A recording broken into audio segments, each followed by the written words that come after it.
ఆ తర్వాత దౌర్జన్యాలు, వేధింపులు అవన్నీ 10.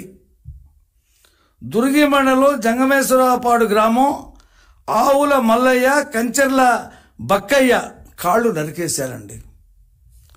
దుర్గి మండలం ఆత్మకూరు గ్రామం యలమంద రాజా అతని మీద దాడి చేశారు.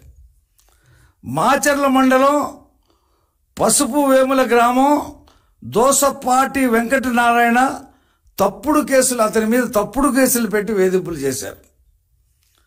దుర్గి మండలం తెర్ల గ్రామం అనికిపల్లి ఎలీషాబాబు అతని మీద దాడి చేశారు. మాచర్ల మండలం విజయపూరి సౌత్ దుర్గా ప్రసాద్ అతన్ని తప్పుడు కేసులు పెట్టి వేధింపులకు గురి చేశారు. వెల్దుర్తి మండలం గండ్లపాడు గ్రామం వేముల వెంకటేశ్వర్లు అతనిపై దాడి చేశారు.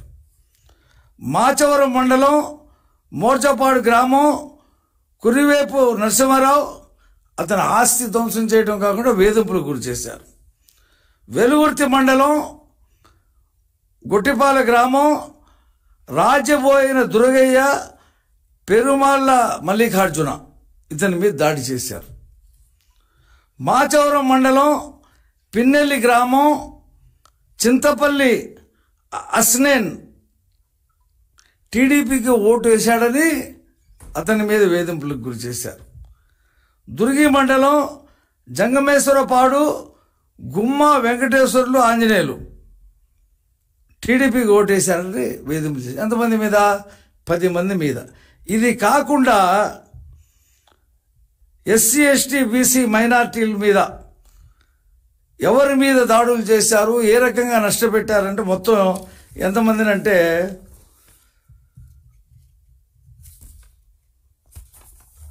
51 మంది మీద వేధింపులకు గురి చేసి నానా రకాలుగా చిత్రహింసలు పెట్టారు.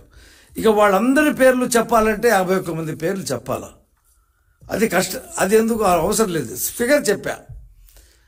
దీని మీద సాక్షి టీవీ ఏం చెప్పుద్దని చెప్పి నేను ప్రశ్నిస్తా ఉన్నా. సాక్షి పేపర్లు మీరు వేయగలరా? ఈ 15-20 సంవత్సరాల నుంచి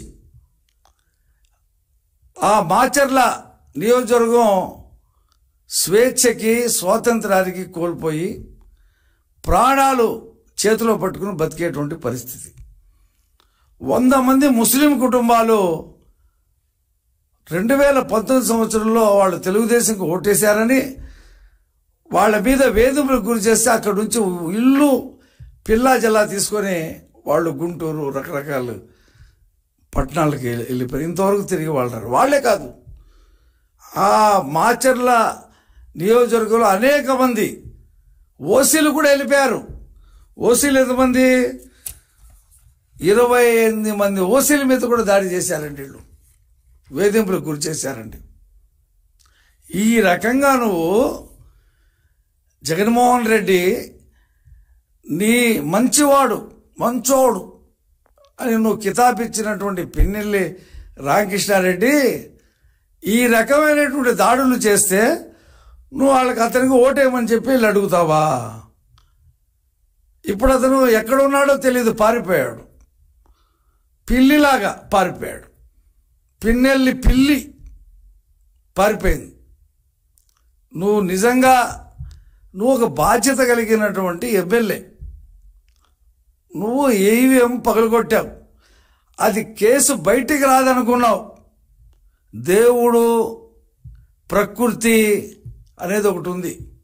నీ దౌర్జన్యాలకి చెక్ పెడతానికి అది ఎలా వచ్చిందో బయటికి మొత్తం మీద అది సిట్టు దర్యాప్తులో వచ్చిందా, ఎలాగొచ్చిందో బాహ్య ప్రపంచానికి నీ విశ్వరూపం తెలిసిపోయింది.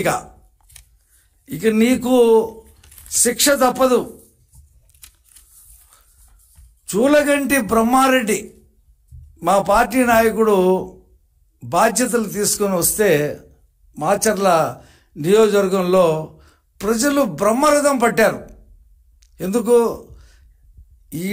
ఈ కుటుంబ దౌర్జన్యాలు, దోపిడీ, అవినీతి, ప్రకృతి సంపదలు, గనులు మొత్తం దోచేసుకుంటున్నారు.